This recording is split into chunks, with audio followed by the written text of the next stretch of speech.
Bismillahirrahmanirrahim. Assalamualaikum warahmatullahi wabarakatuh. Anak-anakku sekalian, kita akan mulai pembelajaran kita pada hari ini, yaitu tentang sumber-sumber hukum Islam yang muttafaq. Apa itu sumber-sumber hukum Islam yang muttafaq? Sumber-sumber hukum Islam yang muttafaq adalah sumber-sumber hukum yang disepakati para ulama. Apa saja sumber-sumber hukum yang disepakati para ulama? Ada 4. Yang pertama adalah Al-Quran, yang kedua As-Sunnah, yang ketiga ada Ijma, yang keempat ada Qiyas. Apa itu Al-Quran? Al-Quran menurut bahasa adalah bacaan. Al-Quran itu adalah bentuk masdar dari qara'a, ya, qara'a yaqra'u, itu masdarnya ada Al-Quran. Nah, Al-Quran itu menurut istilah adalah firman Allah yang diturunkan kepada Nabi Muhammad, yang mengandung nilai mukjizat, yang ditulis dalam mushaf dengan jalan mutawatir dan membacanya dinilai sebagai ibadah. Itu Al-Quran. Al-Quran itu sebagai bentuk, ya, kalam Allah atau perkataan Allah yang diturunkannya kepada Nabi Muhammad. Dan apabila kita membacanya, maka kita akan mendapat pahala. Al-Quran ini merupakan sumber hukum Islam yang tertinggi karena di dalamnya adalah terdapat langsung perkataan dari Allah. Jadi bukannya dari manusia, tetapi langsung perkataan Allah. Pokok-pokok isi Al-Quran, apa aja sih yang ada di dalam Al-Quran? Yang pertama yang ada di dalam Al-Quran tentunya adalah tauhid. Yang kedua ibadah. Yang ketiga tentang akhlak. Yang keempat tentang janji dan ancaman. Yang kelima tentang kisah-kisah terdahulu. Kalian pasti sudah banyak tahu kalau di dalam Al-Quran banyak ayat-ayat tentang tauhid pasti. Contoh seperti surat Al-Ikhlas ayat 1, ya, Qul huwallahu ahad, itu ayat tentang tauhid sampai seterusnya. Kemudian ibadah, ya, kita sebagai umat Islam ketika kita mengerjakan ibadah, sumber utamanya perintah untuk melakukan ibadah, sumber utamanya adalah di dalam Al-Quran. Ya, jadi kalau ibadah kita terdapat dalam Al-Quran, maka itu perintah Allah langsung dan tidak dijalankan, maka harus dijalankan, ya. Jadi kalau ada ibadah yang tidak ada di dalam Al-Quran atau tidak ada di dalam As-Sunnah, bisa dipertanyakan itu ibadahnya. Jangan-jangan itu cuma hanya bid'ah, ya, artinya ibadah yang tidak ada perintahnya dari Allah atau tidak ada anjurannya dari Nabi. Kemudian akhlak. Nah, kalau akhlak, Al-Quran itu dalamnya isinya komplit. Jadi tidak hanya bentuk perwujudan kita terhadap Allah, ibadah kita kepada Allah, patuhnya kita kepada Allah, tetapi di dalam Al-Quran Allah juga mengatur tentang tata kehidupan manusia, baik itu bagaimana cara berakhlak, cara bertemu kepada orang lebih muda, lebih tua, tentang jual beli, tata caranya seperti apa, itu diatur dalam Al-Quran begitu indahnya. Janji dan ancaman pasti di dalam Al-Quran, sering sekali itu banyak ayat Al-Quran yang mengatakan bahwasanya siapa yang berbuat baik pasti akan mendapat balasannya nanti di akhirat. Siapa yang berbuat tidak baik, ya pasti juga akan mendapatkan balasannya yang setimpal dengan perbuatannya. Jadi di dalam Al-Quran itu Allah selalu menjelaskan berbuat baiklah yang banyak karena akan balasannya begitu indah nanti di akhirat.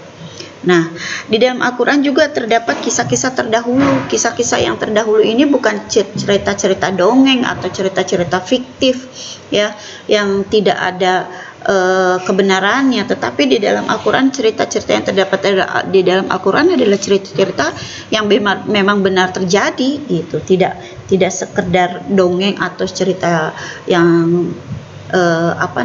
kebenarannya diragukan, tetapi itu cerita yang memang telah terjadi dan Allah menceritakan kembali untuk Nabi Muhammad. Kemudian bagaimana pedoman Al-Quran dalam menetapkan hukum?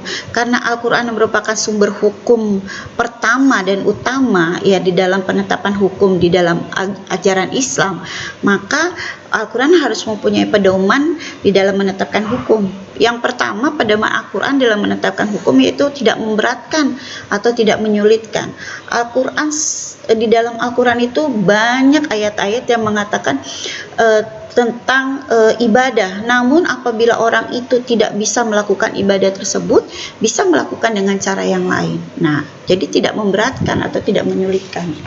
Kemudian menyedikitkan beban.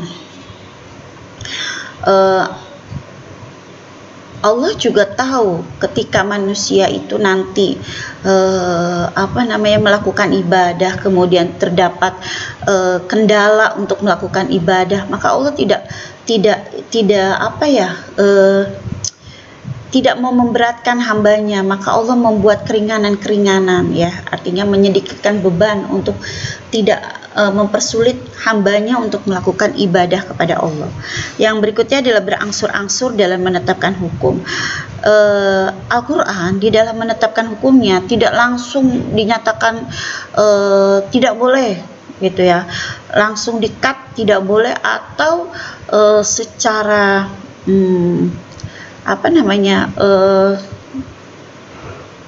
langsung mengatakan tidak boleh. Tapi Al-Quran itu menetapkan hukumnya bertahap gitu ya, berangsur-angsur gitu. Contoh, tidak memberatkan. Orang tidak bisa sholat atau orang tidak bisa puasa dikarenakan dia sakit atau dikarenakan dia dalam perjalanan, maka di dalam Al-Quran ada dikatakan bahwasanya boleh puasanya diganti di lain hari, atau sholatnya boleh tidak dalam kondisi berdiri. Kemudian menyedikitkan beban. Ketika berwudu tidak ada air, maka tidak bisa Allah tidak mengharuskan harus berwudu pakai air, pokoknya harus cari airnya ke sana. Tetapi di dalam Al-Quran, wa in lam tajidu ma'a fatayammamu sa'idan thayyiban, apabila kamu tidak menemukan air, setelah dicari tidak ada air, ya nggak bisa dipaksakan harus berwudu pakai air, orang airnya sudah tidak ada, dicari ke sana sini, maka Allah sudahlah dibolehkan memakai debu dengan catatan airnya sudah dicari.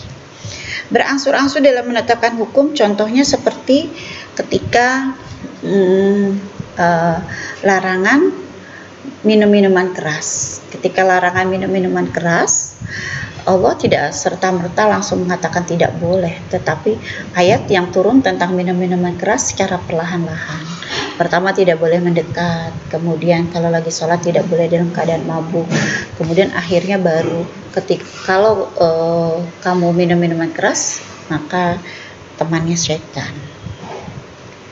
Jadi tadi sudah saya katakan bahwasanya Al-Quran adalah kedudukan pertama sebagai sumber hukum Islam, sumber hukum tertinggi, sebagai sumber hukum maupun ketentuan norma yang ada dan tidak boleh bertentangan dengan Al-Quran.